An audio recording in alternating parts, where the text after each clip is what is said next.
Listen, recording has been start.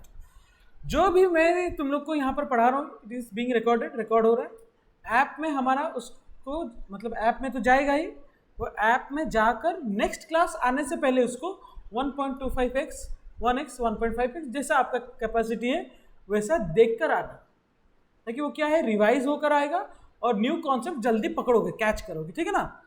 दो चीज होना बहुत ज्यादा जरूरी है, एक कॉपी जिसमें मैं नोट्स लिखाऊंगा समझाऊंगा, एक मॉड्यूल। दुनिया में मॉड्यूल से बेहतर और कुछ है ही नहीं।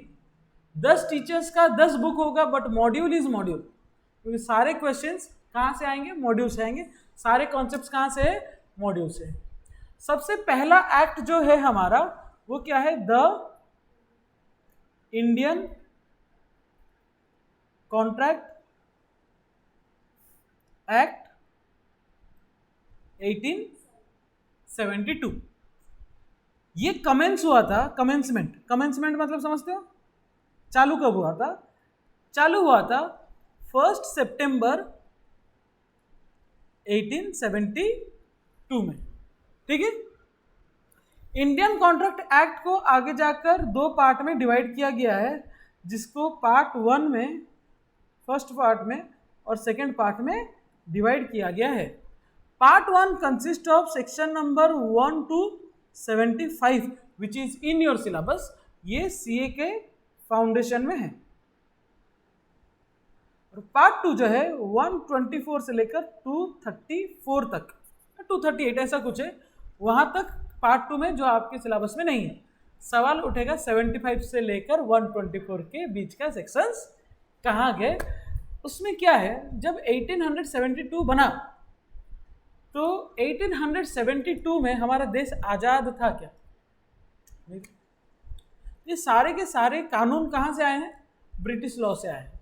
बेसिकली ब्रिटिशर्स का ही कानून है, जिसको हम थोड़ा सा डिज़ाइन करके, थोड़ा सा कॉस्मेटिक अप्लाई करके चेंज कर दिए। बट बेसिकली इसमें देखोगे जितने भी केस लॉज हैं वो सारे इंग्लैंड के हैं, वेल्स के हैं।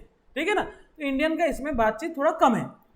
अभी तुम लोग का जो चैप्टर 1 है, जो कि इंडियन कॉन्ट्रैक्ट एक्ट 1872 है, और जो चैप्टर 2 है तुम्हारा सोगा एक्ट 1930, है ना। ये दोनों 1930 से पहले एक एक्ट हुआ करता था, इंडियन कॉन्ट्रैक्ट एक्ट। मतलब बिफोर 1930, 1930 से पहले सेल्स ऑफ गुड्स एक्ट बोलकर कोई भी एक्ट नहीं था। It was a part of Indian contract act only. Law makers को ऐसा लगा कि सेल्स ऑफ गुड्स का एक्ट का एक अलग एक्ट बनना चाहिए, इसीलिए उन्होंने एक दूसरा एक्ट बनाया, सोगा act, sales of goods act. Is that clear? इसलिए ये अभी दूसरा चैप्टर में है। Is that clear?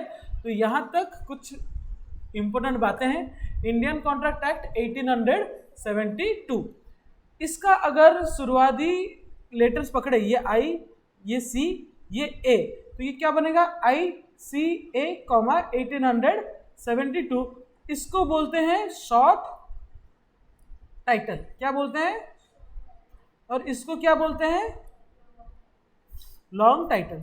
तुम बोलोगे कि क्या ये दी जो है, दी द जो भी तुम लोग बोल रहे हो, ये जो है क्या ये एक्ट का नाम का पार्ट है क्या? The answer is no. ये एक्ट का पार्ट का नाम नहीं है। ये स्पेसिफिक एक एक्ट को क्या बोलते हैं, स्पेसिफाई करता है, इसलिए द लगाया जाता है। But the is not A part of the name of the act. Is that clear? This Indian contract act in your foundation level, CA foundation level, is divided into 6 units. कितने units में divide किए गए हैं? 6 unit में। ठीक है ना। 2 3 4 5 और 6। सबसे पहला यूनिट जो है वो है नेचर ऑफ कॉन्ट्रैक्ट।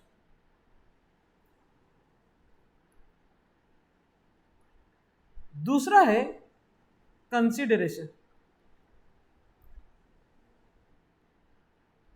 तीसरा है other essential elements of contract. ठीक है ना। फोर्थ है तुम्हारा फोर्थ है तुम्हारा परफॉर्मेंस ऑफ कॉन्ट्रैक्ट, फोर्थ है तुम्हारा परफॉर्मेंस ऑफ कॉन्ट्रैक्ट। फिफ्थ है तुम्हारा कंटिजेंट कॉन्ट्रैक्ट्स, क्या है, discharge of contract, breach of contract, breach of contract. Sixth है तुम्हारा क्वासी कॉन्ट्रैक्ट, सिक्स है तुम्हारा क्वासी कॉन्ट्रैक्ट। कुछ बातें मैं यहाँ पर बता देना चाहूँगा। यहाँ पर कुल मिलाकर इसको 4 डेज लेंगे और 2 डेज का क्वेश्चन प्रैक्टिस होगा, ठीक है। ये 2 दिन लगेगा, एक दिन पूरा चैप्टर और एक दिन इसके क्वेश्चंस, उससे भी कम लगेंगे, ठीक है। अदर एसेंशियल कॉन्ट्रैक्ट में भी ये 5 दिन का चैप्टर है और 2 क्लास हमारा क्वेश्चन के ऊपर आएगा। यहाँ पर 3 दिन का चैप्टर है और 1 दिन का क्वेश्चन आएगा, मतलब जो कंपाइलर का बुक सीरीज है ना उसको सॉल्व करेंगे। ब्रीच ऑफ कॉन्ट्रैक्ट 2 दिन का, 2 से 3 दिन का चैप्टर है, 3 दिन पकड़ते हैं और 1 दिन का हमारा क्वेश्चन आंसर्स होगा। क्वासी कॉन्ट्रैक्ट 1 दिन का होगा और 1 दिन का हमारा क्वेश्चन आंसर प्रैक्टिस होगा।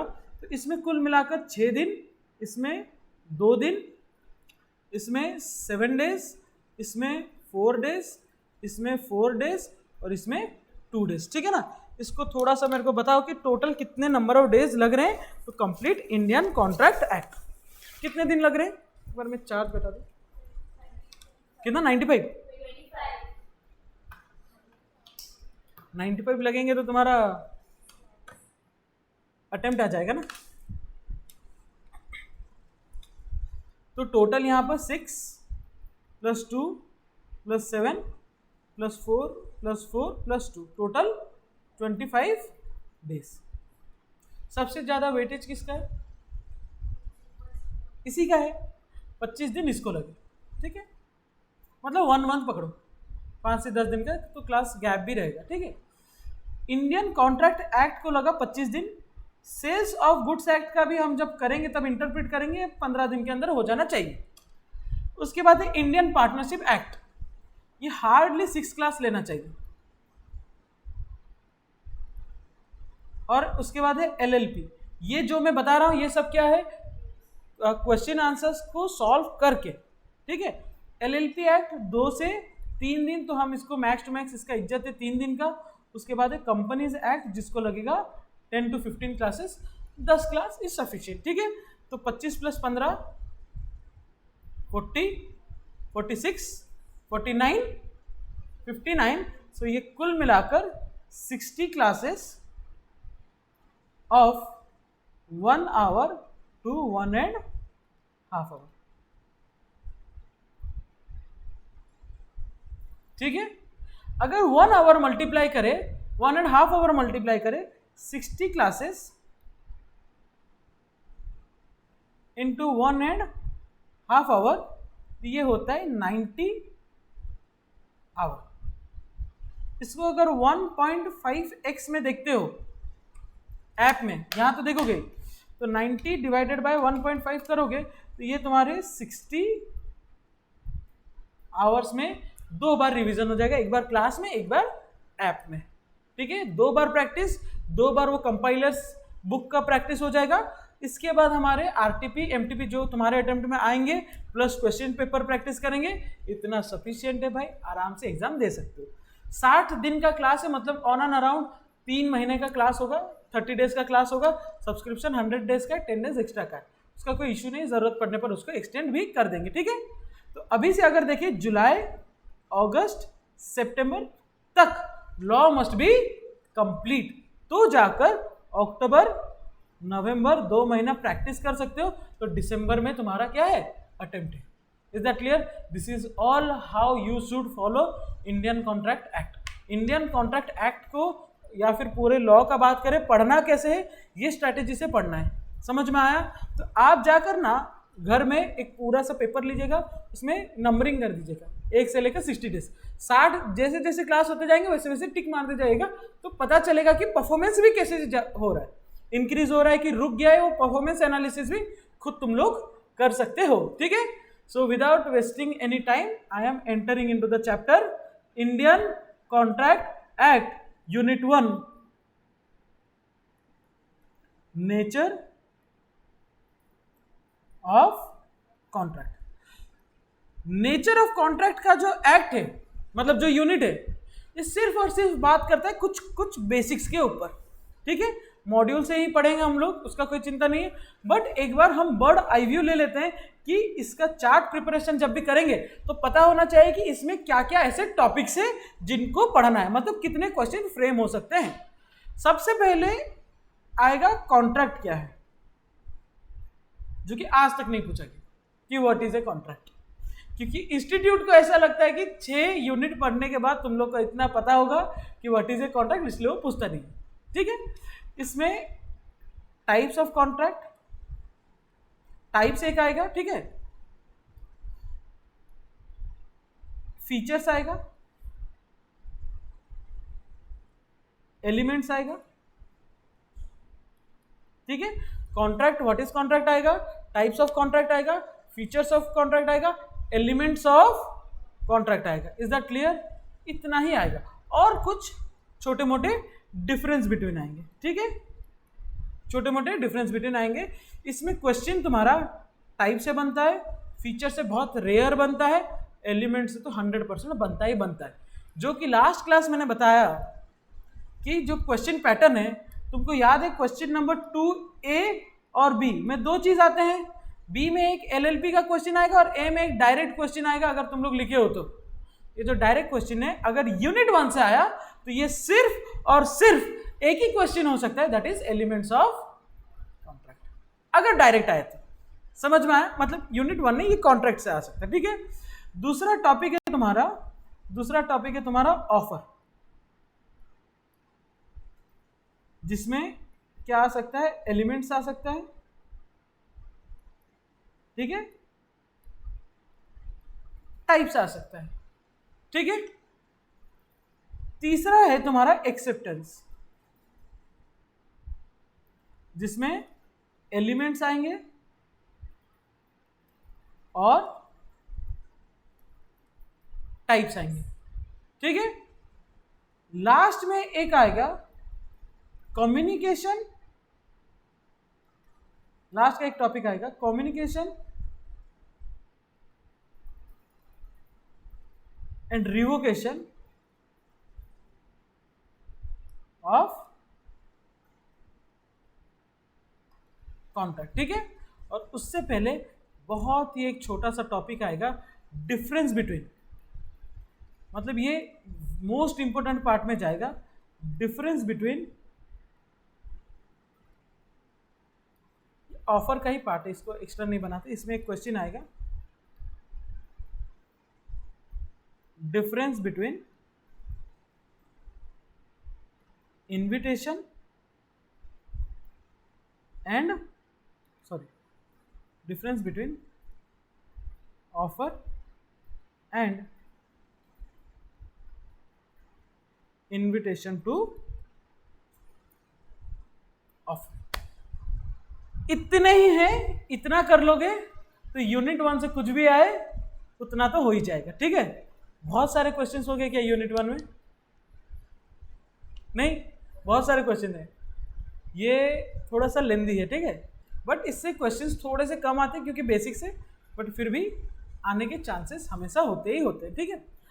अगर हम लोग बात करें कि कॉन्ट्रैक्ट क्या होता है, तुम लोग के हिसाब से कॉन्ट्रैक्ट क्या है? What is contract? क्या है बोलना पड़ेगा। कॉन्ट्रैक्ट क्या होता है? क्या होता है? दो लोगों के बीच में जो बातचीत होता है उसको कॉन्ट्रैक्ट बोलेंगे क्या? इन चीज़ों को, ठीक है। तो मान लो तुम मेरे को कॉल किए, बोले भैया मूवी देखने चलोगे क्या? हम बोले ठीक है चलेंगे, दोनों के बीच में बातचीत हुआ, फाइनलाइज भी हुआ, क्या ये कॉन्ट्रैक्ट है? क्यों नहीं है? ऑफिशियली को क्या बोलते हैं? लीगलिटी जिसमें अराइज हो, लीगलिटी जिसके ऊपर, अगर मैं मूवी देखने नहीं गया जेल में डाल दोगे? डाल सकते हो तुम लोग, कुछ भी कर सकते हो, लेकिन आज सच वो लोग जेल में हमको नहीं डालेंगे। क्यों नहीं डालेंगे? बिकॉज तुम्हारे बीच में और मेरे बीच में जो हुआ है ये एक तरह का कॉन्ट्रैक्ट नहीं है, एक तरह का क्या एग्रीमेंट है, बट ये एग्रीमेंट भी कोई लीगलिटी नहीं है इसका, इसको बोलते हैं agreement related to social matters. ये क्या है? Agreement related to social matter. तो कॉन्ट्रैक्ट क्या है? एग्रीमेंट ही होता है बट जिसके ऊपर एक लॉ ऑब्लिगेशन क्रिएट होता है, लीगलिटी क्रिएट होता है। जो लॉ के नजर में एक एग्रीमेंट का दर्जा मिल सकता है उसको क्या बोलते हैं? कॉन्ट्रैक्ट बोलते हैं। तो कॉन्ट्रैक्ट क्या होता है? Contract is an agreement plus enforceable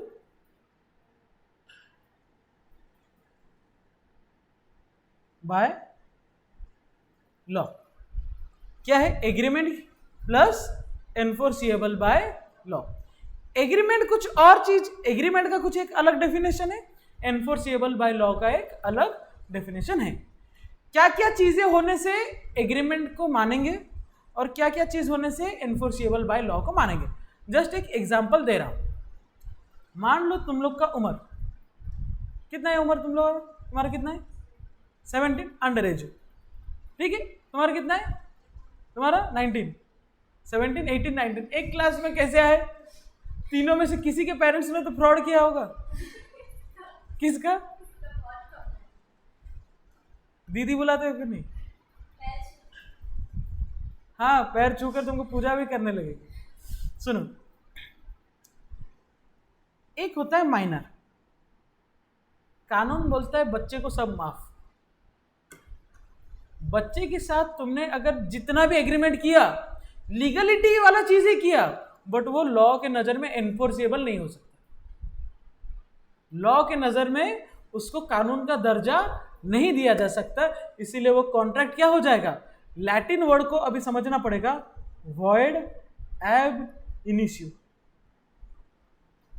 void एब इनिशियो। इनिशियो मतलब इनिशियल, वॉइड मतलब ऐसा चीज जो वैलिड नहीं है। माइनर के साथ कुछ भी कॉन्ट्रैक्ट करोगे तो वॉइड है फ्रॉम द बिगिनिंग, और पहला दिन से ही वॉइड है, तो उसके ऊपर लीगलिटी अराइज होने का कोई सवाल ही नहीं पैदा होता। तो एनफोर्सेबल बाय लॉ है क्या? नहीं। तो इसके भी कुछ एलिमेंट्स हैं जिसके बारे में थोड़े देर के बाद ही चर्चा करेंगे, ठीक है। समझ में आया? मॉड्यूल है। सबसे पहले समझते हैं कि एग्रीमेंट क्या है। एग्रीमेंट एक तरह का definition which is given by the Indian contract act. सारे के सारे डेफिनेशन कौन से सेक्शन नंबर में आता है? Section number 2। और सारे सेक्शन नंबर 2 के क्लॉज मतलब सबसेक्शन नहीं होते, क्या होता है? क्लॉज होता है। सेक्शन नंबर 2 के सबसेक्शन नहीं होते, क्या होते हैं? क्लॉज होते हैं। क्यों? क्योंकि ये सारे के सारे क्या है? डेफिनेशन है, ठीक है। चलो एक बार मॉड्यूल को देखते हैं। मॉड्यूल है, ये देखो 238 है। हमने क्या लिखा था उधर? 34 लिखा था ना, इसको 238 कर लेते हैं, ठीक है। चलो ये जो भी है रीड योरसेल्फ। ना एग्जाम में आएंगे, आज तक ना आए हैं ना आएंगे, अभी आगे तो कुछ कर नहीं सकते, ठीक। An agreement enforceable by law is called as per section 2 clause H, not subsection. तो as per section 2 clause H agreement क्या होता है यहां पर देखते हैं, ठीक है। Contract is agreement plus enforceable by law. Agreement क्या है?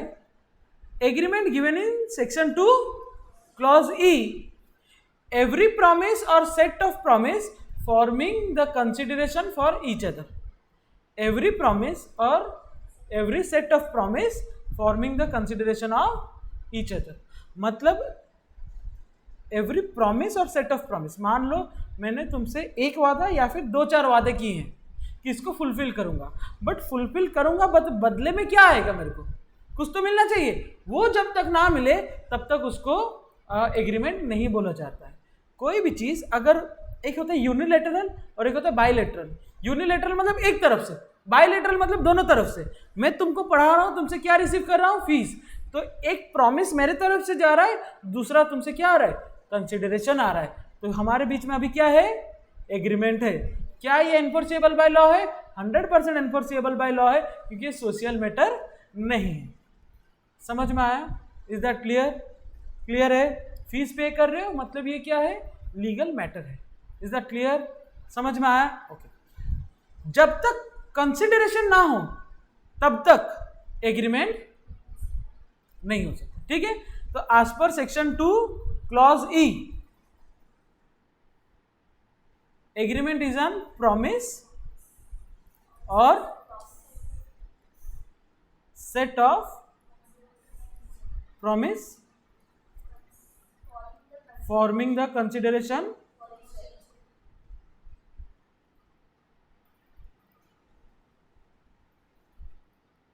for each other। कभी कभी क्या होता है, कंसिडरेशन नहीं हो तो भी कॉन्ट्रैक्ट वैलिड होता है, बट ये क्या है, ये यूनिट 2 का पार्ट है। यूनिट 2 क्या है हमारा, कंसिडरेशन ही है, तो इसका सारा डिटेल हम उधर ही पढ़ेंगे। Is that clear? कंसिडरेशन को क्या बोलते हैं, बोलते क्विड प्रो क्यू, लिखना पड़ेगा, एग्जाम में भी लिखकर आना पड़ेगा।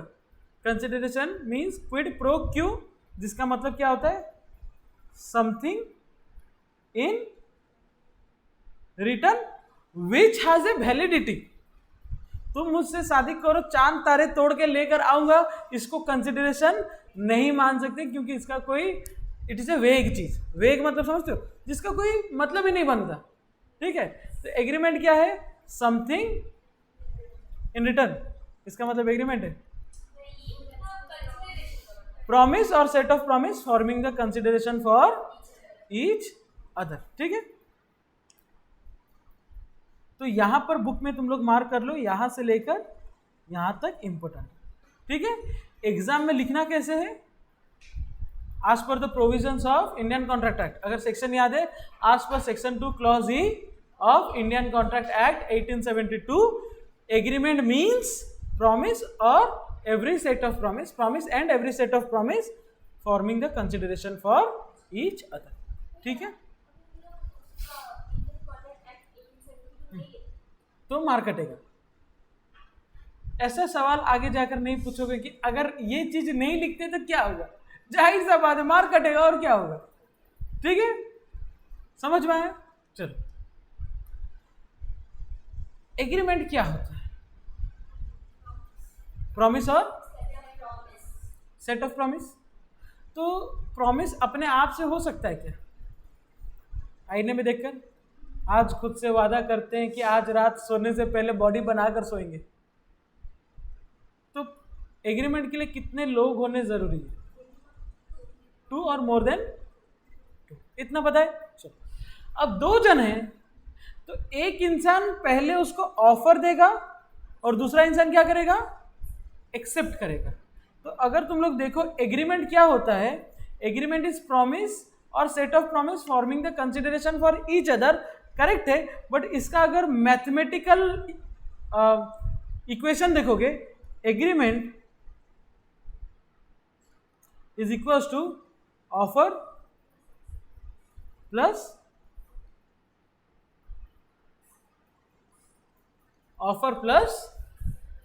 ऑफर को एक टर्म और बोलते हैं जिसको बोला जाता है proposal. Proposal has been sent by the school, सुने हो ना, you proposed a girl, you proposed a boy, ये ऑफर है। हाँ बोलना ना बोलना उसकी जिम्मेदारी है, फोर्स नहीं कर सकते। ऐसा भी नहीं बोल सकते कि अगर तू कुछ नहीं बोली या बोला तो हम हाँ मान लेंगे। Offer can not have a condition, अगर मुस्कुराई तो हाँ मानेंगे, नहीं मुस्कुराई तो ना मानेंगे, ये कंडीशन नहीं हो सकता, एक्सेप्टेंस में हो सकता है। समझ में आए? तो जब ऑफर एंड एक्सेप्टेंस पढ़ेंगे तब उसके बारे में डिटेल समझेंगे, ठीक है। तो सबसे पहले कॉन्ट्रैक्ट क्या होता है, agreement plus enforceable by law, promise और set of promise forming the consideration for each other, agreement means offer acceptance, ठीक है।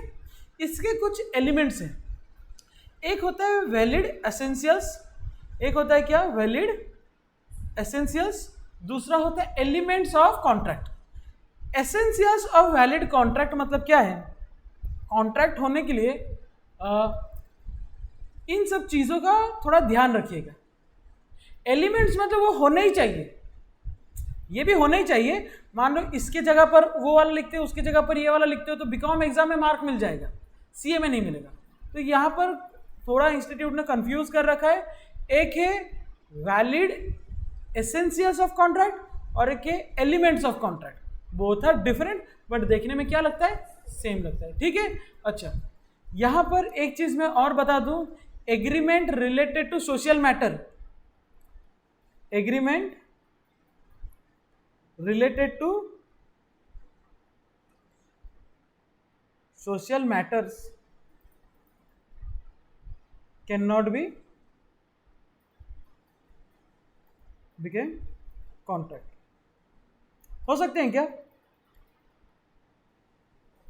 Agreement related to social matter कभी भी कॉन्ट्रैक्ट नहीं हो सकता। एक टर्म और याद रखना है, concession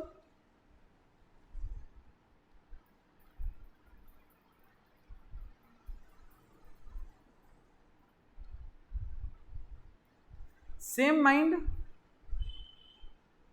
same sense, same mind same sense. जो मैं जो ऑफर दे रहा हूं, मेरे माइंड में जो चल रहा है, तुम एक्सेप्ट करते वक्त भी तुम्हारे माइंड में वही चलना चाहिए। कुछ और सोच रहे हो तो वो क्या हो जाएगा, वॉइड हो जाएगा, मतलब वो एग्रीमेंट वैलिड नहीं रहेगा। मैं कार बेचना चाहता हूं, मेरे पास 2 कार है, एक व्हाइट कलर का, एक रेड कलर का। मैं बेचना चाहता हूँ व्हाइट कलर का, तुम एक्सेप्ट कर रहे हो रेड कलर का सोच कर, तो सेम माइंड सेम सेंस है क्या, नहीं है, तो ये भी वॉइड हो जाएगा। Did you get my point? ये कुछ कुछ छोटे छोटे चीजें थे, अभी उसको लिखोगे, ठीक है ना।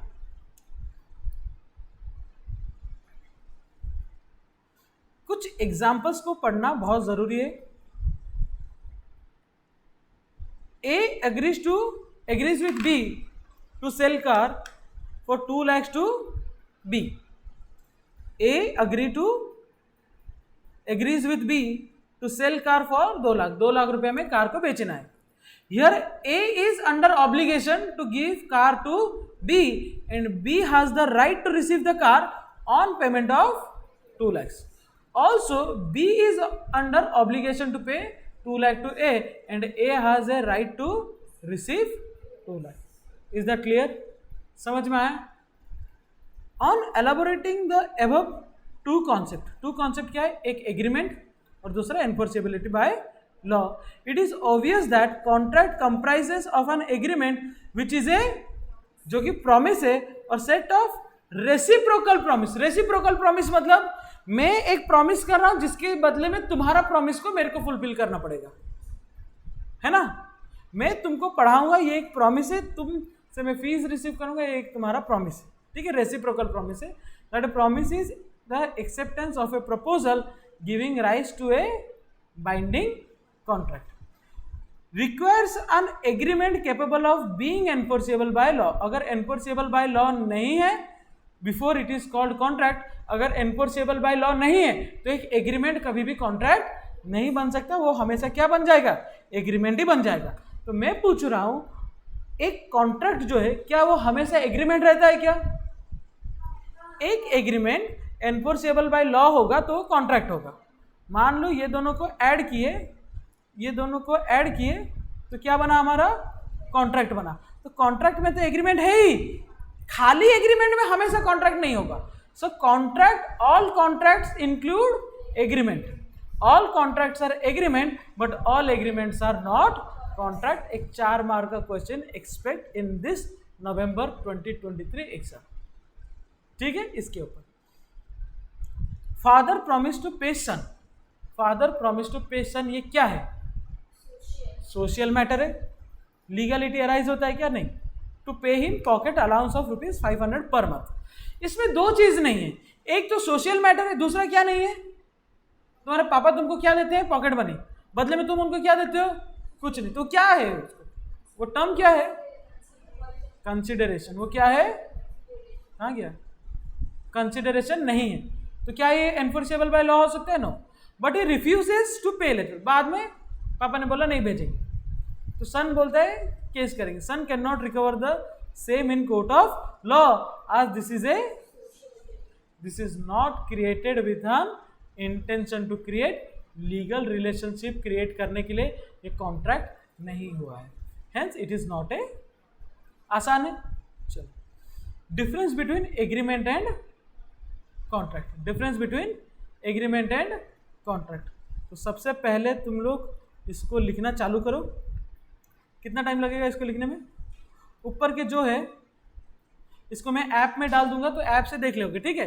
बट ये सारी चीजें लिखना स्टार्ट करो यहां से, है ना।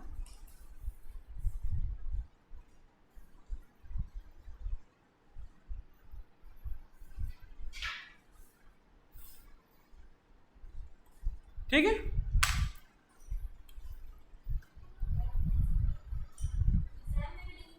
Black black, all black. Gel pen में लिखने की कोशिश मत करना, ठीक है ना। आजकल जो आंसर शीट्स होते हैं ना, वो पहले क्या होते थे, वो फिजिकली जाता था, अब वो वर्चुअल हो गए। वर्चुअल मतलब यहाँ स्कैन होता है और जो एग्जामिनर है उसके लैपटॉप या फिर टैब में वो आता है, ठीक है ना। एक सेकंड,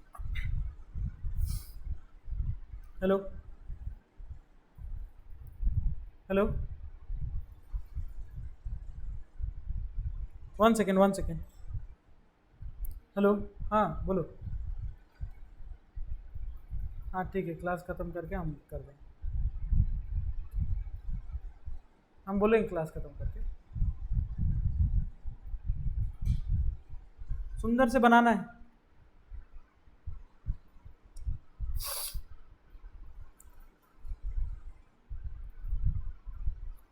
अकाउंट्स का क्या अपडेट है? कुछ भी नहीं।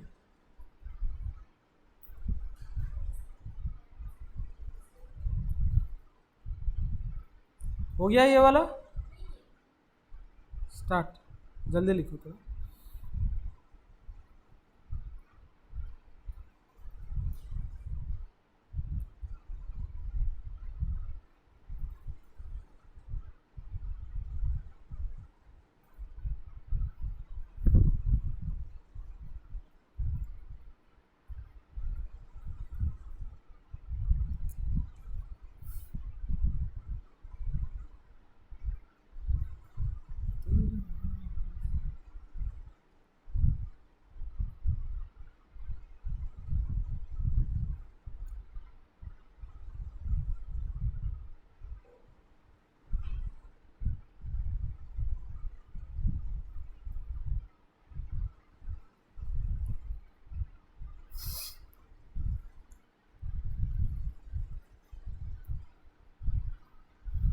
तो इसी के साथ ही हमारा ये जो टाइप्स है ना, ये टाइप्स खत्म होते हैं, और कुछ है नहीं। Sorry, meaning of contract complete होता है,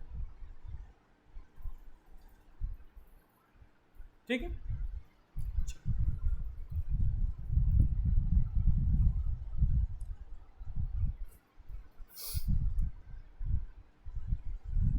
कॉन्ट्रैक्ट क्या होता है? Agreement plus enforceable by law. What is agreement? Promise और set of promise forming the consideration for each other. Mathematically agreement equals to offer plus acceptance, ठीक है। all agreements are, all contracts are agreement, but all agreements are not contract. So agreements related to social matter cannot be enforceable into law, enforceable by law नहीं हो सकता, ठीक है। कंसेसस add idem मतलब same sense same mind होना जरूरी है। मैं एक कार, व्हाइट कार बेचना चाहता हूँ, तो व्हाइट कार का ऑफर दिया, तुमने रेड कार का एक्सेप्टेंस दिया, तो कॉन्ट्रैक्ट कंप्लीट नहीं हो सकता, ठीक है ना।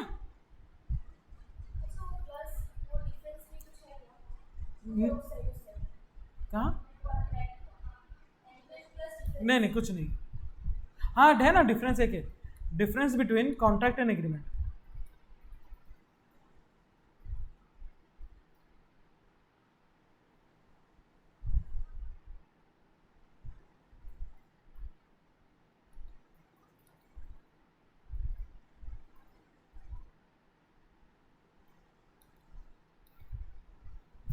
हो गया कंप्लीट।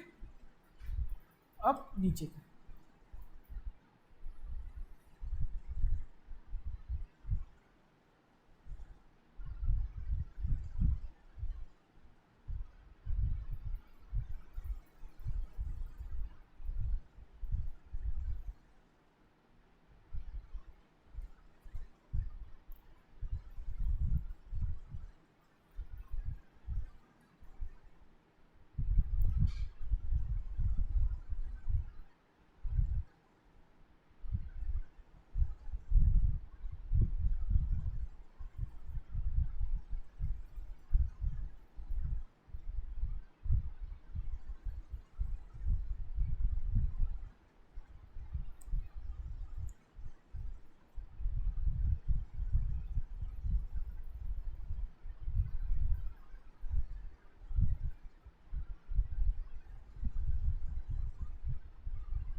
हो गया, यहाँ तक हो गया ना, ये वाला हो गया। चलो,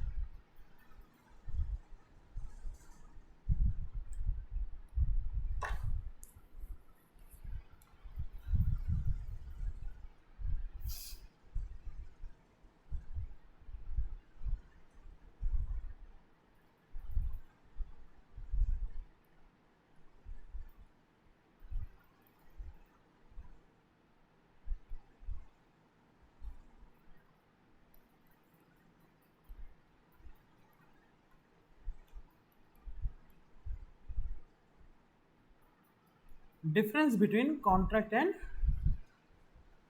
अग्रीमेंट, ठीक है। एक बेसिस का लाइन होगा और एक कॉन्ट्रैक्ट का लाइन होगा। कौन सा? एस ई एस, हाँ, CONSES।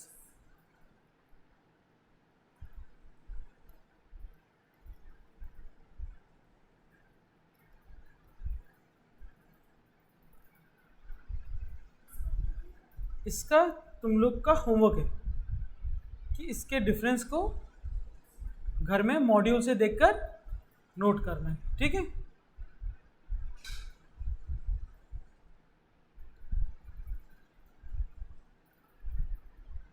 ठीक है ना, चलो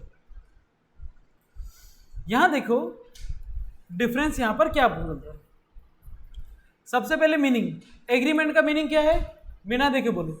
एवरी प्रॉमिस और set of promise forming the consideration for each other. Contract क्या है, agreement and enforceable by law, and मतलब दोनों होना चाहिए, ठीक है।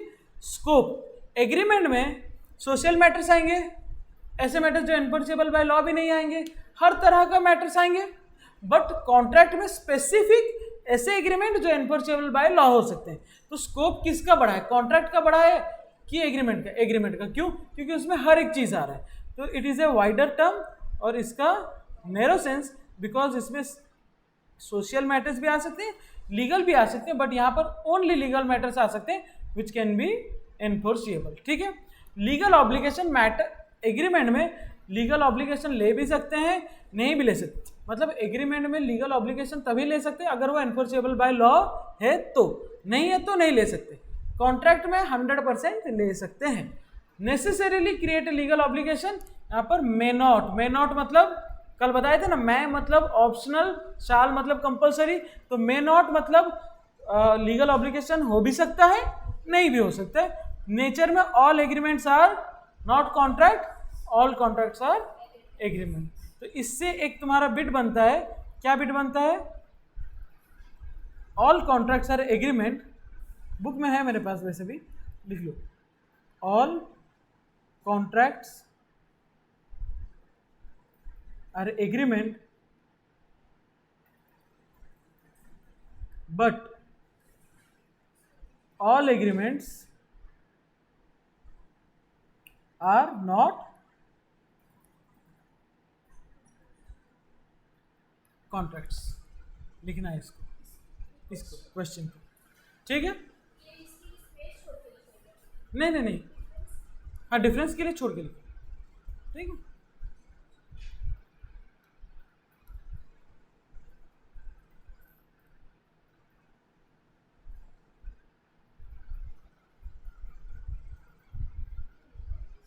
हाँ कर रहे भाई, एक सेकेंड सांस ले लो, पानी पी लेते हैं।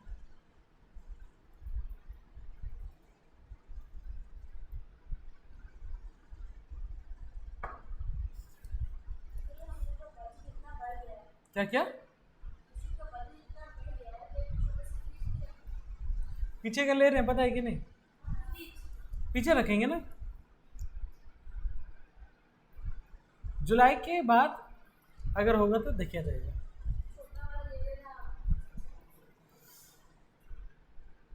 ठीक है,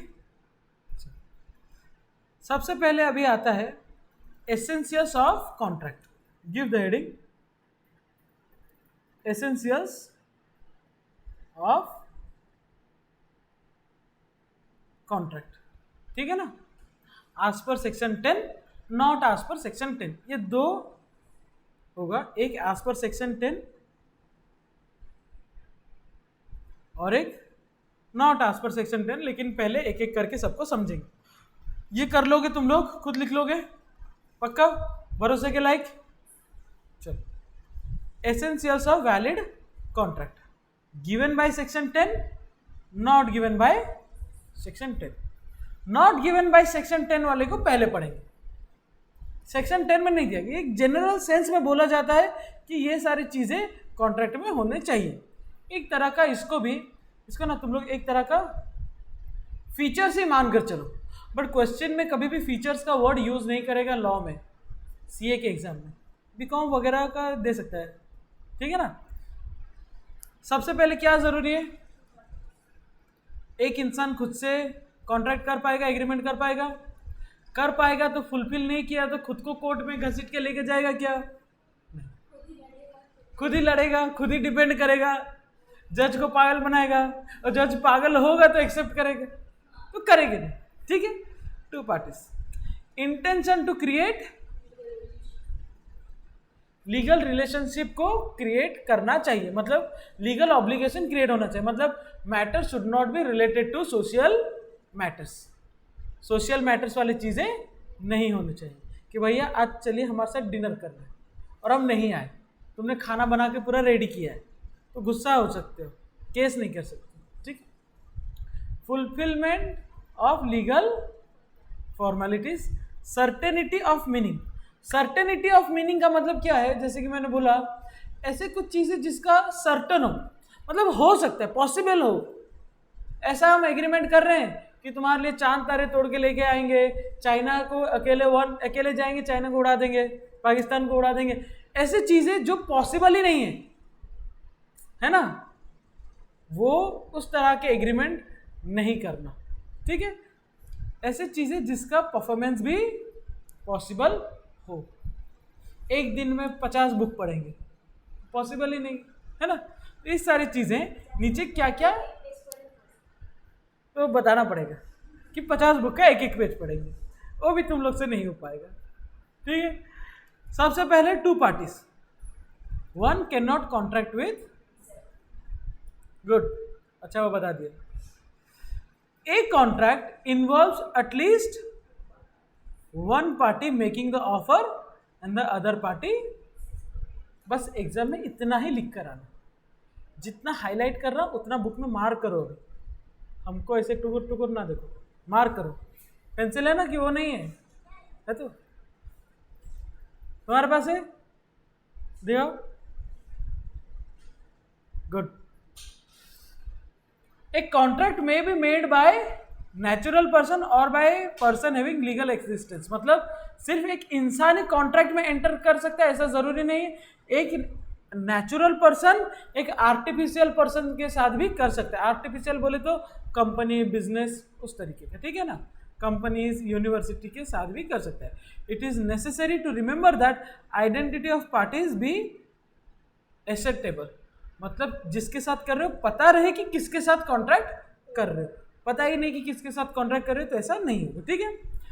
इसको जो बोलते हैं इसको बोलते हैं केस लॉ. क्या बोलते हैं इसको? ये नया केस लॉ है. पहले के बुक में ये वाला केस लॉ नहीं है. तो जिनके पास भी पुराना बुक है आई थिंक ये वाला केस लॉ नहीं है. तुम्हारे में है ना ये वाला?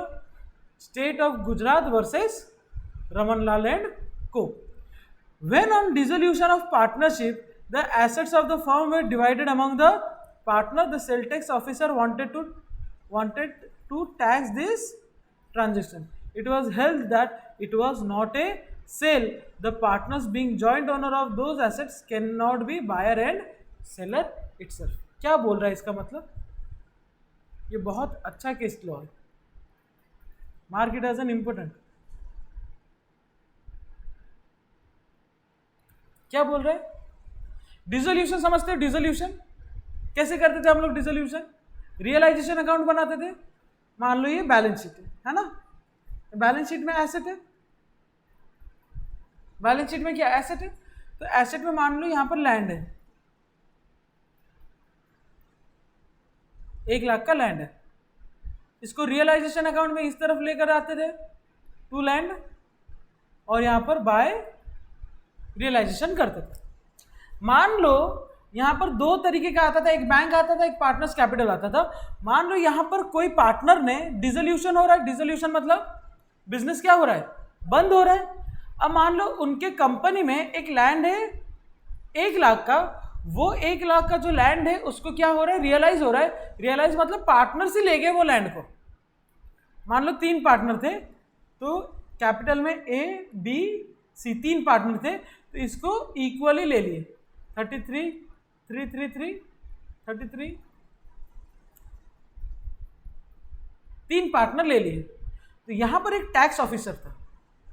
ये टैक्स ऑफिसर गुजरात का. ये कौन है? Tax officer. ये बोल रहा है कि लैंड अगर आपस में डिस्ट्रीब्यूट करते हो तो इसको एक तरह का सेल मानकर चलो. क्या मानकर चलो? और जहां जहां सेल होगा वहां वहां क्या इंक्रीज हो रहा है तुम्हारा? तो क्या पे करना पड़ेगा? और some kind of indirect tax, GST लगाओ या फिर कुछ तो टैक्स लगाओ. तो कोर्ट में जब ये केस लड़ा गया तो ये डिसीजन आया कि एक इंसान ने जो लैंड को खरीदा था वही इंसान वो लैंड को खरीद नहीं सकता. क्योंकि एक इंसान ने खरीदा है वो अपने आप को कैसे बेच सकता है? बेच रहा है मतलब कॉन्ट्रैक्ट तो है. तो 2 पार्टी होने चाहिए. एक इंसान बायर और सेलर एक ही प्रोडक्ट का नहीं हो सकता है. वही चीज बोला गया है. When on dissolution of partnership the assets of the firm were divided among the partners.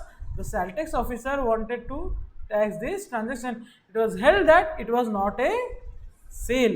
So partners being joint owner of the asset cannot be both buyer and seller. तो इसीलिए 2 पार्टनर होने जरूरी है टू फॉर्म ए कॉन्ट्रैक्ट. तो सबसे पहले क्या है हमारा? 2 पार्टीज. ठीक है. हाँ हाँ ये फिर क्या नहीं देना पड़ा इनको, है ना. ऐसे ही होता है रियल लाइफ में भी. देखोगे ना बहुत सारे ऑर्डर आ जाते हैं. मतलब मैं जहाँ पर हूँ वहाँ पर हमको आए दिन आते हैं कि अभी हाल फिलहाल का मैं एक बात कर रहा हूँ. जीएसटी अभी आया, गुड्स एंड सर्विस टैक्स. इससे पहले गुड्स टैक्स को क्या लगता है? वैट लगता था. सर्विस टैक्स में क्या लगता है? पहले सर्विस टैक्स लगता था. ठीक है ना. अभी उसको जोड़कर एक बना दिया गया. तो एक हमारा एक क्लाइंट है, उसने पहले सर्विस टैक्स दिया हुआ है, उसको नोटिस आया है कि वापस से जीएसटी दो. तो एक कमोडिटी के ऊपर 2 बार टैक्स दे नहीं सकते. तो वो लोग मान नहीं रहे, इधर देने के लिए तैयार नहीं. तो ये कोर्ट में फॉरवर्ड किया गया. समझ में आया? तो हम लोग हर वेडनेसडे हर थर्सडे कोर्ट जाते हैं, उनको बोलते देखिए भाई दे चुके हैं, उसका रिसीट दिखाते हैं कि देखिए सर्विस टैक्स दिया जा चुका है, एक ही प्रोडक्ट के ऊपर आप वापस से जीएसटी क्लेम नहीं कर सकते। ये छोटे मोटे चीज़ें हो सकते हैं, ठीक है। तो सबसे पहला क्या है यहाँ पर, टू पार्टीज। दूसरा क्या है हमारा, दूसरा क्या है, parties must create legal obligation, social matter नहीं होना चाहिए। There must be an intention on the part of the parties to create legal relationship between them. Social और domestic type of agreement are not enforceable in court of law and hence they do not result into contract, ठीक है। एक case law है Balfour versus Balfour. ये Balfour और ये Balfour अलग है। एक बेल्फोर कंपनी है, एक उसका ओनर है बेल्फोर। कंपनीज एक्ट में इसका भी डिटेल में पढ़ेंगे, इसका पूरा केस लॉ तो लिख कर आना है एग्जाम में, ठीक है। चलो यहाँ पर क्या है, एक हस्बैंड है, एक्चुअली ये वो वाला मैं जो बोला अलग है, एक हस्बैंड है और एक वाइफ है, ठीक है ना। तो दोनों के बीच में एग्रीमेंट है कि एक हस्बैंड उसको कंटिन्यूसली वाइफ को पे करेगा एक सर्टेन अमाउंट ऑफ मनी, ठीक है। तो हस्बैंड ने मना बंद कर दिया पे करना, तो वाइफ केस करने लग गई। तो ये एनफोर्सेबल बाय लॉ नहीं हो सकता, क्योंकि ये क्या है, a husband agree to pay to his wife certain amount as maintenance every month while he was abroad. बाहर था बोलकर, पति बाहर है, हस्बैंड बाहर है, तो वाइफ को दिया जाता है। एक्चुअल में बेल्फोर जो है, ये mister Balfour, miss Balfour, Mrs Balfour जो है उसका है तबीयत खराब, तो इसको चाहिए पैसा, तो मिस्टर बेल्फोर उसको कंटिन्यूसली पे करते थे, बाद में पे करना बंद कर दी, तो वो केस कर दी। हस्बैंड फेल टू पे the promised amount, wife sued him मतलब SUED, कोर्ट तक घसीट के लेकर जाना। स्यूड हिम बोलते ना, आई विल स्यू यू, सुने हो कभी, for the recovery of the amount. Here in this wife could not recover as it was a and the parties did not intend to create any legal। ये वाला case law को भी ध्यान रखना है, ठीक है।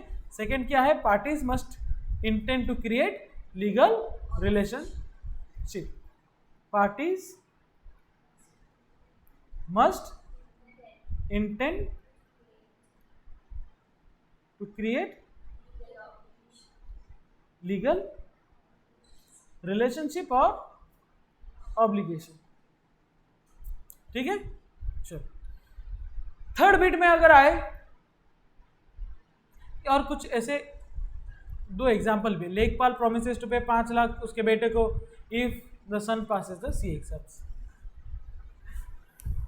तुम लोग को मैं बोल रहा, तुम लोग CA एग्जाम पास कर गए तो मेरे को नहीं भूलना, थोड़ा अपना पहला कमाई का 100% थोड़ा हमको दान कर देना। नहीं करोगे? जैसे दोगे एक महीना के बाद तुम पूरा ही 100% रखोगे, दोगे कि नहीं दोगे 100%? पक्का? हाँ 50-50 करके 2 बार दोगे, ये भी चलेगा, ठीक है। On passing the exam the son claims the money. Pass करो गाड़ी देंगे, पास करो साइकिल देंगे, पास करो मोबाइल फोन देंगे, आज तक नहीं मिला। Here the son could not recover as it was a social agreement. A sold goods to B on a condition that he must pay the amount of goods within 30 days. Here A intended to create legal relationship, पर legal relationship create हो रहा है with B, hence the same is contract। समझ में आया? On failure of B, अगर B ने नहीं किया वो प्रॉमिस को, तो ये क्या करेगा? स्यू करेगा, ठीक है। Third, other formalities to be complied with in the certain cases. छोटे छोटे चीज़ें एक कॉन्ट्रैक्ट में भी रिटन और स्पोकन, ये इतना इंपॉर्टेंट बिट नहीं। आज to legal effect there is no difference between a written contract and contract made by word of. अगर किसी से रिटन कॉन्ट्रैक्ट है और किसी से ओरल एग्रीमेंट है, दोनों में कोई डिफरेंस नहीं, दोनों ही एक्सेप्टेबल है। लीगल रिलेशनशिप मतलब हमेशा राइटिंग में हो ऐसा ज़रूरी नहीं है, ओरल भी हो रहा है तो भी चलेगा। मैं तुमको पढ़ा रहा हूँ, तुम मेरे को फीस देते, रिटन एग्रीमेंट हमारे बीच में हुआ है? नहीं हुआ। कल को मैं नहीं पढ़ाऊँगा तो मेरे को क्या करोगे? स्यू कर सकते हो, करना नहीं ऐसे क्योंकि हम पढ़ाएंगे, लेकिन स्यू कर सकते हो, ठीक है। But in the interest of the parties the contract must be, मतलब इंटरेस्ट अगर पार्टीज चाहे तो उसको रिटर्न में कर सकते हैं। In case of certain contract some other formalities have to be complied with to make an agreement legally enforceable. ये क्या बोल रहा है, डिपेंडिंग अपॉन द कॉन्ट्रैक्ट, हर एक कॉन्ट्रैक्ट का अलग अलग कुछ रूल्स रेगुलेशन है।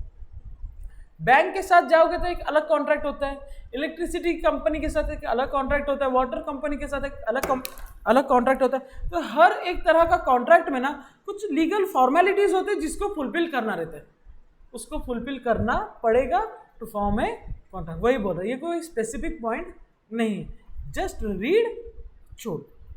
जैसे कि contract of insurance is not valid except as a written contract. Oral agreement में, ओरल में बातचीत कर दिए तो इंश्योरेंस कॉन्ट्रैक्ट फॉर्म नहीं हो सकता। बैंक में भी जाओगे तुम बोलोगे कि ओपन ए बैंक अकाउंट और वो ऐसे ही खोल देगा क्या, there must be written agreement. तो कॉन्ट्रैक्ट टू कॉन्ट्रैक्ट ये डिपेंड करता है, ठीक है। मेरा फेवरेट है सर्टेनिटी ऑफ मीनिंग। क्या है, सर्टेनिटी ऑफ मीनिंग, जो सर्टन होना चाहिए। गुड, हाँ वही है, क्योंकि मेरे हिसाब से वो उतना इंपॉर्टेंट पार्ट नहीं है, जस्ट रीड करके छोड़ सकते, ठीक है। सर्टेनिटी ऑफ मीनिंग मतलब, मान लो ये मैं हूं और ये तुम लोग, ठीक है। मैंने तुमको बोला कि तुमको ऑयल बेचेंगे, तुमने बोला ओके, मैंने तुमको ऑयल भेज दिया। तुमको लगा कोकोनट ऑयल भेजेंगे, पाम ऑयल भेजेंगे, मैंने भेज दिया रिफाइंड ऑयल, मस्टर्ड ऑयल, मैंने भेज दिया पेट्रोल। तुमने डीजल, तुमको लग रहा था कि डीजल भेजेंगे, हम बोल दिए पेट्रोल। तो सर्टेनिटी नहीं है, ठीक है ना। ये जो एग्रीमेंट है, मैंने जैसे अंजलि को बोला कि ऑयल चाहिए तुमको, वो बोला हाँ चाहिए, तो ये कॉन्ट्रैक्ट में कोई सर्टेनिटी नहीं है कौन सा ऑयल चाहिए, कितना ऑयल चाहिए। एक टैंकर दे देंगे और तुम बोलोगे हमको तो 1 ही लीटर चाहिए था भैया, आप पूरा टैंक भेज दी। तो सर्टेनिटी होना चाहिए। बट ये मैं हूं और ये तुम लोग हो, तुम हो। मैं डील करता हूं only and only coconut oil. मेरा जो बिजनेस है only and only coconut oil है, मैं कोई दूसरे ऑयल में बिजनेस करता ही नहीं। मैं तुमको पूछ रहा हूं कि ऑयल लोगे 1000 लीटर, तुमने बोला ओके, तो यहां पर सर्टेनिटी ऑफ मीनिंग अराइज हो जाता है, क्योंकि डीलर सिर्फ और सिर्फ कोकोनट ऑयल ही बेच रहा है। समझ में आया कि नहीं आया, समझ में आया। The agreement must be certain, not vague और इनडेफिनाइट, मतलब इनडेफिनाइट नहीं होना चाहिए। A agree to sell to B 100 tons of oil, but कौन सा ऑयल है, what kind of oil was intend for, question mark. XYZ limited agree to lease the land to mister A for indefinite years, ऐसा हो ही नहीं सकता, कोई तो एक होना चाहिए। The contract is not valid as the period of lease is not mentioned. समझ में आया ना। दूसरा है possibility of performance of an agreement, ऐसा चीज जो पॉसिबल है, चांद तारे तोड़ के ले आऊंगा इज नॉट पॉसिबल, ठीक है। तो नेक्स्ट बीट है possibility of performance.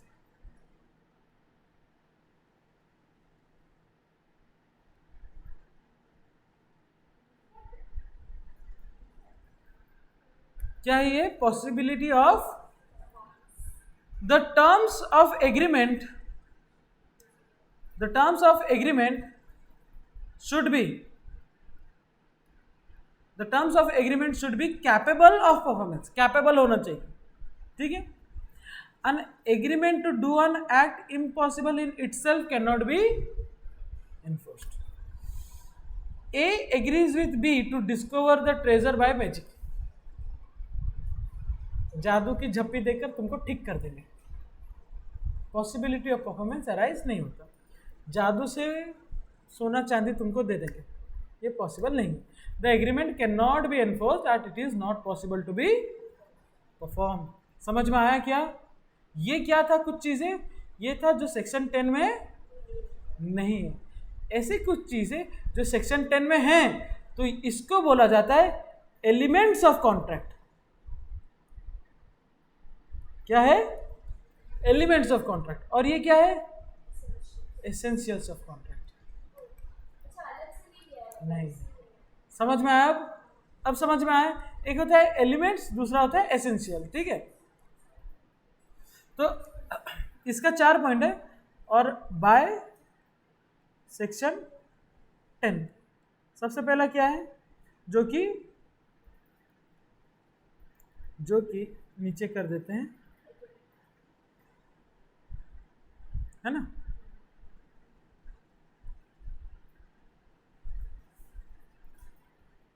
Valid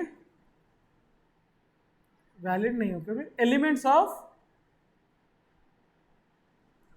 contract, elements of contract. यहां पर अभी जो भी पढ़ेंगे वो यूनिट 2, 3, 4, 5, 6 में आएगा ही आएगा। मतलब वो यूनिट 2, 3, 4, 5, 6 का छोटा छोटा वर्जन यही है। फ्री कंसेंट यूनिट 3, ये यूनिट 3 का पार्ट है, ये 3 का पार्ट है, ये 4 का पार्ट है, ये 4 का पार्ट है, ये 5 का पार्ट है और 6 का पार्ट है। एक आएगा और ये लॉफुल कंसिडरेशन है, एक है कंसिडरेशन, वो यूनिट 2 का भी पार्ट। ठीक है, तो यहां पर देखोगे elements of contract, intention to create legal relationship पढ़ चुके हैं, ऑफर एक्सेप्टेंस होगा पढ़ चुके हैं, लॉफुल कंसिडरेशन, बाकी सब क्या क्या है एक एक करके समझते हैं। अकॉर्डिंग टू सेक्शन 10, आज ये सेक्शन 10 का जो भी जितने भी पॉइंट है 10 पॉइंट है मेरे हिसाब से, 6 पॉइंट्स है, 6 पॉइंट्स को करेंगे और आज का क्लास बस इतना तक ही रखेंगे, ताकि नेक्स्ट क्लास से हम क्या करें, टाइप्स ऑफ कॉन्ट्रैक्ट। एक बार टाइप्स ऑफ कॉन्ट्रैक्ट हो गया, उसके बाद ओवर है, उसके बाद सीधा हम किस पे आएंगे, ऑफर में आएंगे। उसके बाद किस पे आएंगे, ऑफर में आएंगे। सेक्शन 2 क्लॉज है, ठीक है, क्योंकि सेक्शन 2 का सबसेक्शन नहीं होता, क्या होता है, क्लॉज होता है। ठीक है ना। सबसे पहले क्या होना चाहिए एग्रीमेंट में, ऑफर एंड एक्सेप्टेंस।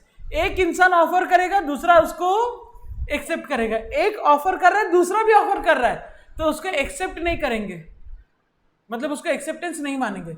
मैं तुमको ऑफर दे रहा हूं कि मैं अपना कार 2 लाख में बेचना चाहता हूं, तुम बोल रहे हो कि मैं उसको 1,80,000 में खरीदना चाहती हूं, तो ये एक्सेप्टेंस नहीं है, ये काउंटर ऑफर है।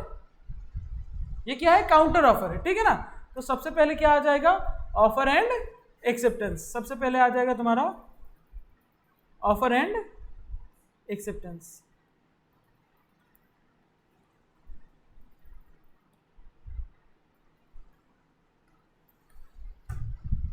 Offer and acceptance is the very first essential element. ये एग्जाम में आते हैं, आए हुए हैं, तुम्हारे टर्म में भी आने के चांसेस रखते हैं। ठीक है, इसका मतलब पूरा का पूरा जो भी अंदर के जो राइटिंग है उसके कीवर्ड्स पे भी ध्यान देना पड़ेगा। ठीक है, ऑफर एंड एक्सेप्टेंस और an agreement. An agreement is the first essential element of a valid contract as per according to the section 2 clause E of the Indian Contract Act 1872। लिखावट देखो, every promise or every set of promise forming consideration for each other is an agreement. A proposal when accepted becomes promise. An agreement is an outcome of offer and acceptance. Offer किया तुमको, तुमने accept किया, तो ये क्या हो जाएगा हमारा agreement. So agreement is the outcome, output of offer and acceptance. Is that clear? समझ में आया। दूसरा है तुम्हारा फ्री कंसेंट। दूसरा है तुम्हारा फ्री कंसेंट। कंसेंट मतलब समझते हो, कंसेंट मतलब कुछ तो थोड़ा इंग्लिश, कांस्टेंट नहीं रहे भाई, कंसेंट। हाँ पूछ लो पहले।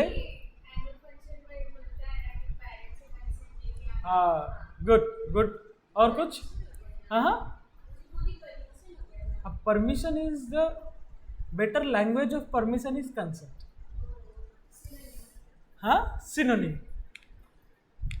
फ्री कंसेंट चैप्टर 3 यूनिट 3 क्या है, other essential elements of contract, यही है ना। उसमें 3 तरह की चीजें आ जाएंगी। ठीक है, एक आ जाएगा तुम्हारा यूनिट 3 का बात कर रहा हूं, यूनिट 3 चैप्टर को 3 पार्ट्स में डिवाइड किए गए, ठीक है। एक कॉम्पिटेंसी, कॉम्पिटेंस मतलब कैपेसिटी है कि नहीं है उसको एंटर करने का, मतलब 18 प्लस होना चाहिए, लुनाटिक मतलब साउंड माइंड होना चाहिए, रैशनल होना चाहिए। तीसरा है not declared as void, void expressly सरकार ने बोल दिया कि ये वॉइड है, ये कॉन्ट्रैक्ट करोगे तो वॉइड है। गुजरात में दारू बेचोगे वॉइड है, गुजरात में कसिनो का एग्रीमेंट एंटर करोगे वॉइड है, महाराष्ट्र में कसिनो का एग्रीमेंट करोगे वॉइड है, गोवा में कसिनो के एग्रीमेंट करोगे वैलिड है, क्योंकि गोवा ने इसको वॉइड डिक्लेयर नहीं किया, महाराष्ट्र गुजरात ने वॉइड डिक्लेयर कर दिया। इस तरीके की चीजें समझ में आया क्या? Is that clear? जो दूसरा पॉइंट है ना, ये फ्री कंसेंट। एक होता है कंसेंट, कंसेंट मतलब राजी बोल सकते हैं, ठीक है। दूसरा है फ्री, फ्री मतलब फोकट नहीं, मुफ्त नहीं। अच्छा, अगर फ्री मतलब मुफ्त होता है तो शुगर फ्री, तो शुगर फ्री में मिलता है क्या? बचपन में हमको ऐसा लगा था, एक बार मैंने एक बार दुकान में मांग लिया था, तो हम बोले शुगर तो दीजिए। तब थोड़ा इंग्लिश जानते थे तो 2 वर्ड का मतलब पता था, शुगर का मतलब पता था चीनी, फ्री का मतलब पता था फोकट में मिलेगा, तो मांग दिए भाई।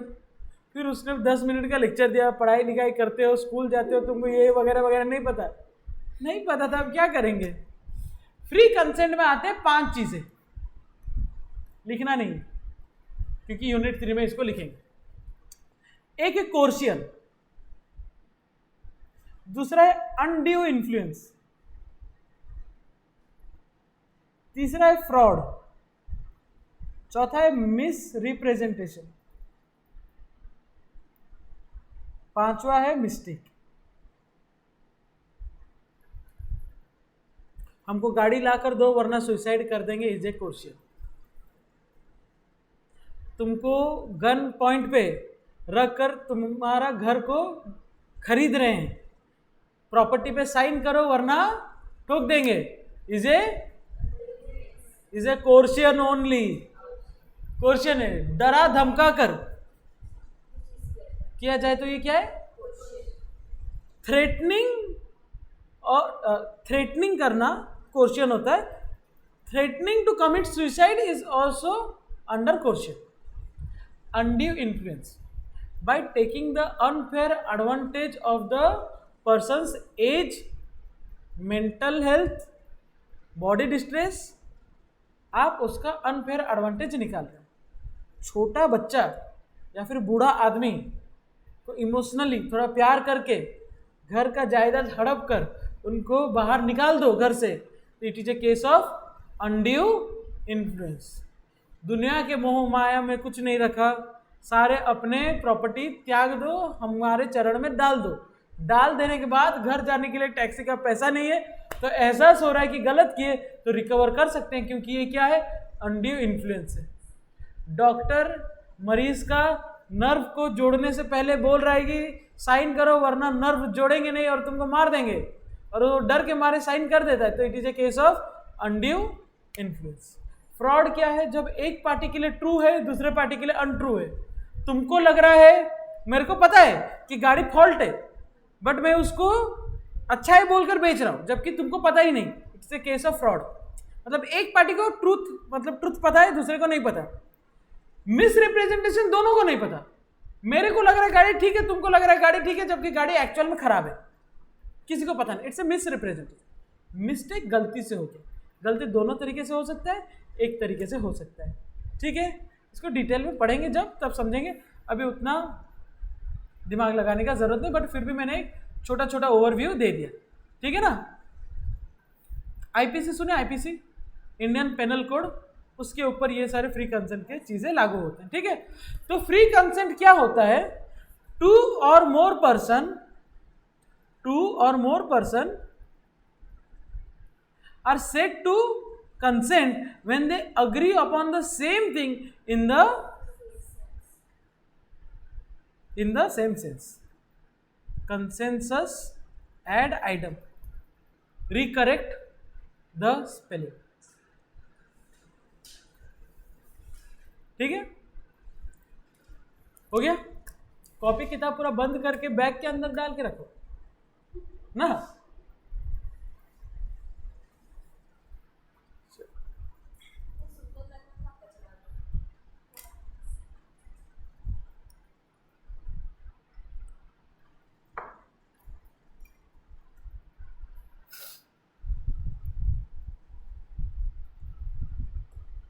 2 or more persons are said to consent when they agree upon the same thing in the.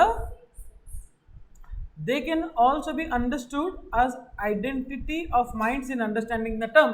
That is consensus and item, same mind, same sense. Further, such a consent must be free.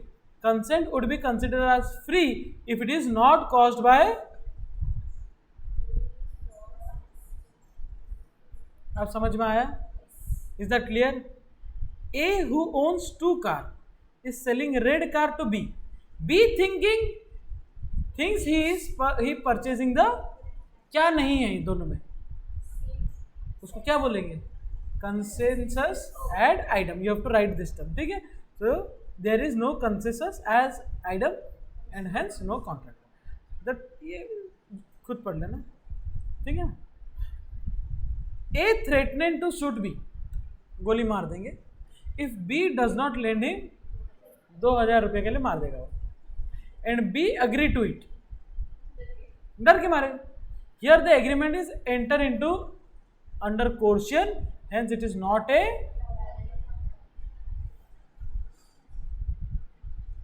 अरे explain in coming units, जैसे कि मैंने बताया है ना. तीसरा है capacity to contract. Capacity to contract मतलब तुम्हारा कैपेसिटी नहीं है, तुम्हारा नहीं है, तुम्हारा है. ठीक है, क्यों है तुम्हारा? हाँ, capacity to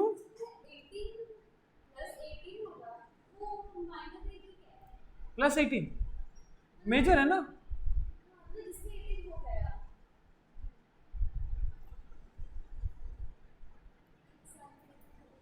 capacity to contract.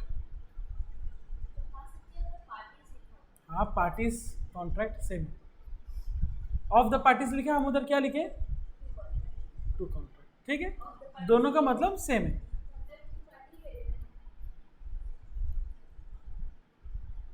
ठीक है, सुनो. Capacity to contract means the legal ability, means the legal ability of a person to enter into a. सबसे पहला कि वो मेजर होना चाहिए, साउंड माइंड होना चाहिए, और सरकार ने बोल रखा है कि इसके साथ अगर कॉन्ट्रैक्ट एंटर करोगे तो वैलिड नहीं है. वो लोग जो लोग बिहाइंड बार है, जेल के अंदर है, they can not enter into any contract. इस तरह के लोग, ऐसे कुछ लोग जो कॉन्ट्रैक्ट एंटर नहीं कर सकते, is not otherwise disqualified from contracting by way any law to which he is subject. Sound mind, majority, 3 चीज होना चाहिए. मेजोरिटी स्पेसिफिकली अभी क्या दिया गया है? 18+ है. अरे ठीक है भाई, +18 होना चाहिए. ठीक है, उसको क्या बोलेंगे? Capacity of the parties. इसके 3 एग्जाम्पल पढ़ेंगे और आज के लिए बस इतना ही रखेंगे. नेक्स्ट क्लास इसको कंप्लीट करके आगे बढ़ेंगे. ठीक है. क्वालिफिकेशन ए मतलब sound of majority refers to the age of contracting person. जो कॉन्ट्रैक्ट कर रहा है मतलब जो ऑफर कर रहा है. ठीक है. The person entering into contract must be person below 18 year of age are consider as therefore incompetent to contract. समझ में आया? इसीलिए तुम्हारे में प्रिंसिपल का साइन मांगा है, ये लोग का प्रिंसिपल का साइन नहीं मांगा है for doing the course of C. अब समझ में आया? बताएंगे अभी बताते हैं. B requires sound mind. To be of sound mind he should be in his senses. उसको क्लोरोफॉर्म सुंघा कर बेहोश कर दो, जस्ट उठाई है, या फिर पापा लोग नींद से उठेगी नहीं, पापा इधर साइन कर दीजिए ना रिपोर्ट कार्ड पे, सेंस में होना चाहिए, ठीक है ना, सो दैट ही अंडरस्टैंड। इसीलिए तुम लोग देखोगे कभी कभी जो लोग क्रिमिनल्स होते हैं ना, उनको वकील लोग कोशिश करते हैं कि उनको पागल बना दे, प्रूफ कर दे कि दे आर मैड, तो छूट जाएंगे, क्यों? क्योंकि they are not in sound mind, ठीक है। So that he understand the implication of the contract at the time of entering into a contract. A lunatic मतलब तुम लोग जैसा लोग, अन इडियट तुम लोग जैसा नहीं है, या फिर एक पीने वाला इंसान, ड्रंकन पर्सन और under the influence of some intoxicant is not suppose to be a person of, समझ में आया? और ये तीसरा क्या है, डिस्क्वालीफाई नहीं होना चाहिए। Requires that a person entering into a contract should not be disqualified by his in entering into such contract, such person are Pakistan के लोग। जब पुलवामा अटैक हुआ था, they are consider as an alien enemy, उनके साथ अगर कॉन्ट्रैक्ट किए तो वॉइड है, समझ में आया? इस तरीके के लोग। फॉरेन सोवरनेस कन्विक्ट्स, कन्विक्ट्स मतलब जो गुनहगार ठहराए गए हैं, convicts, they are disqualified unless they fulfil certain formalities, जो लॉ के हिसाब से होगा। Contracts enter by person not competent to contract are not valid, hence unvalid नहीं, वॉइड, ठीक है। तो आज के लिए बस इतना ही। Next class consideration, lawful consideration और 2-3 पॉइंट, और 2 ही पॉइंट बचा इसमें, ठीक है ना। तो उम्मीद करते हैं तुम लोग इसको वापस से कल आते वक्त ज़्यादा से ज़्यादा 1.5 घंटे का वीडियो हुआ होगा, उसको 1.5x में देखकर आ जाओगे तो पूरा अच्छे से याद हो जाएगा, ठीक है। Thank you so much, bye bye.